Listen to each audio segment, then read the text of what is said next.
Assalamualaikum warahmatullahi wabarakatuh. Bagaimana kabar anak-anak? Semoga kalian semua sehat selalu dalam lindungan Allah. Kita akan mempelajari tentang tema 1, indahnya kebersamaan. Buku yang akan kita pakai nanti ada 2. Yang pertama adalah buku Sasebi Saya Senang Berbahasa Indonesia. Kemudian yang kedua adalah buku pendamping tematik dengan tema indahnya kebersamaan. Pada pertemuan kali ini, Bu Guru akan menyampaikan tentang gagasan pokok, kalimat utama, gagasan pendukung. Yang pertama adalah gagasan pokok. Gagasan pokok disebut juga dengan gagasan utama. Disebut juga dengan ide pokok. Gagasan pokok atau gagasan utama atau ide pokok adalah ide utama yang dibahas dalam suatu bacaan sebagai inti dari kalimat utama. Jadi, gagasan pokok itu adalah inti dari kalimat utama atau inti dari bacaan. Kemudian yang selanjutnya kita akan membahas tentang gagasan pendukung. Apa itu gagasan pendukung? Gagasan pendukung adalah tambahan informasi untuk gagasan pokok yang merupakan inti dari kalimat penjelas. Jadi, gagasan pendukung adalah inti dari kalimat penjelas. Yang selanjutnya tentang kalimat utama. Kalimat utama adalah kalimat yang menjadi dasar pengembangan paragraf. Paragraf adalah setiap bacaan pasti akan terdiri dari beberapa paragraf. Setiap paragraf memiliki satu gagasan pokok dan akan diperkuat beberapa gagasan pendukung. Jadi, minimal dalam bacaan itu ada 2 gagasan pendukung, kemudian ada 1 gagasan pokok. Kita lanjutkan. Jenis-jenis paragraf. Jenis-jenis paragraf berdasarkan kalimat utamanya. Yang pertama, paragraf deduktif. Paragraf deduktif adalah paragraf yang kalimat utamanya di awal. Untuk mempermudah mengingat, awal itu sama juga depan, deduktif.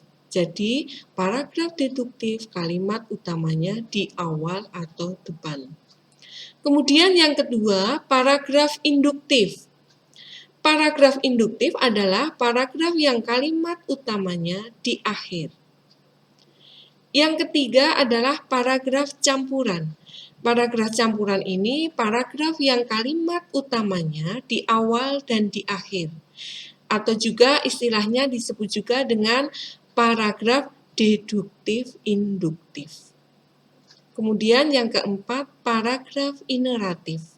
Paragraf ineratif itu adalah paragraf yang kalimat utamanya terletak di tengah paragraf. Nah, sekarang kita akan mempelajari tentang meringkas.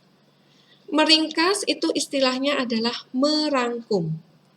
Meringkas adalah merangkum tulisan sebuah karangan menjadi lebih singkat, tetapi tetap mempertahankan pokok pikiran asli dari pengarangnya. Jadi tulisan lebih singkat, padat, jelas, dan pikiran asli pengarangnya harus sama, tidak boleh kita rubah. Kemudian yang selanjutnya, untuk lebih jelasnya, Bu Guru akan mencontohkan satu paragraf. Dari satu paragraf akan kita baca, kita tentukan kalimat utamanya, gagasan pokok, dan gagasan pendukung. Mari kita baca bersama. Bentuk dari keberagaman budaya di Indonesia dapat kita lihat pada jenis-jenis kesenian daerah, rumah adat, dan tradisi. Beberapa contoh tarian daerah yaitu tari saman, tari ngremo, tari serimpi, tari jaipong, dan tari janger. Beberapa contoh alat musik daerah yaitu angklung, sasando, kolintang, dan gamelan. Di Indonesia juga terdiri dari banyak jenis rumah adat. Rumah adat ini merupakan bangunan khas suatu daerah. Beberapa contoh rumah adat di Indonesia yaitu gadang, limas, joglo, lamin, tongkonan, dan honai. Jadi anak-anak, sebelum kita menentukan apa itu kalimat utamanya, gagasan pokok, gagasan pendukung, maka kita diwajibkan untuk membaca terlebih dahulu paragraf tersebut.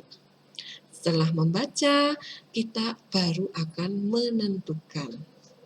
Kita tentukan yang pertama adalah kalimat utamanya. Kalimat utama tadi adalah inti dari suatu bacaan atau kalimat yang menjadi dasar pengembangan paragraf. Apa kalimat utamanya? Kalimat utamanya yaitu bentuk dari keberagaman budaya di Indonesia dapat kita lihat pada jenis-jenis kesenian daerah, rumah adat, dan tradisi. Coba kita lihat di bacaan tadi. Iya, ini adalah kalimat utamanya, terletak di awal. Kalau terletak di awal berarti termasuk jenis paragraf deduktif. Ingat, dalam menentukan kalimat utama, maka tidak boleh ditambah, tidak boleh dikurangi kata-katanya. Jadi harus sama sampai titik. Kita lanjutkan menentukan gagasan pokok. Gagasan pokok tadi adalah inti dari kalimat utama. Ya, inti dari kalimat utama. Nah, tadi kalimat utamanya ini. Gagasan pokoknya keberagaman budaya di Indonesia. Jadi, inti dari kalimat utama itu adalah gagasan pokok. Kemudian yang selanjutnya adalah kita tentukan gagasan pendukung. Gagasan pendukung adalah inti dari kalimat penjelas. Kalimat penjelas letaknya adalah setelah kalimat utama. Karena kalimat penjelas ini berfungsi untuk menjelaskan kalimat utama. Di sini ada 3 kalimat penjelas. Kalimat penjelas yang pertama, beberapa contoh tarian daerah yaitu tari saman, tari ngremo, tari serimpi, tari jaipong, dan tari janger. Itu adalah kalimat penjelas yang pertama. Maka gagasan pendukungnya adalah contoh tarian daerah di Indonesia. Kemudian kita lihat lagi kalimat penjelas yang kedua. Beberapa contoh alat musik daerah yaitu angklung, sasando, kolintang, dan gamelan. Itu kalimat penjelasnya. Maka apa gagasan pendukungnya? Gagasan pendukungnya tadi kan inti dari kalimat penjelas. Maka gagasan pendukung yang kedua adalah contoh alat musik di Indonesia. Kemudian yang selanjutnya adalah rumah adat. Ya, beberapa contoh rumah adat di Indonesia yaitu gadang, limas, joglo, lamin, tongkonan, dan honai. Itu adalah kalimat penjelas. Maka gagasan pendukungnya adalah contoh rumah adat di Indonesia. Nah, demikian anak-anak cara menentukan kalimat utama, gagasan pokok, gagasan pendukung dari suatu bacaan. Nah, untuk lebih jelasnya nanti, kalian Bu Guru minta untuk mengerjakan latihan soal di buku pendamping tematik halaman 7 sampai 8. Yang dikerjakan adalah yang A nomor 1 sampai 2, yang B nomor 1, yang C nomor 1 sampai 2. Jawaban dikerjakan di buku tulis, kemudian difoto dan dikirim ke link Google Form dengan link di bawah ini. Nanti link akan Ibu Guru kirim ke grup kelas masing-masing. Demikian anak-anak yang Bu Guru sampaikan pada pertemuan hari ini. Pesan dari Ibu Guru, meskipun saat ini sedang pandemi COVID-19, kalian harus tetap semangat belajar, berkarya, dan berprestasi. Jangan lupa sholat 5 waktu, tetap membaca Al-Quran dan memurojaah hafalannya, kemudian jaga kesehatan. Tetap stay at home di rumah ya. Kemudian jika bermain, tetap jaga jarak dan memakai masker. Demikian anak-anak yang Bu Guru sampaikan.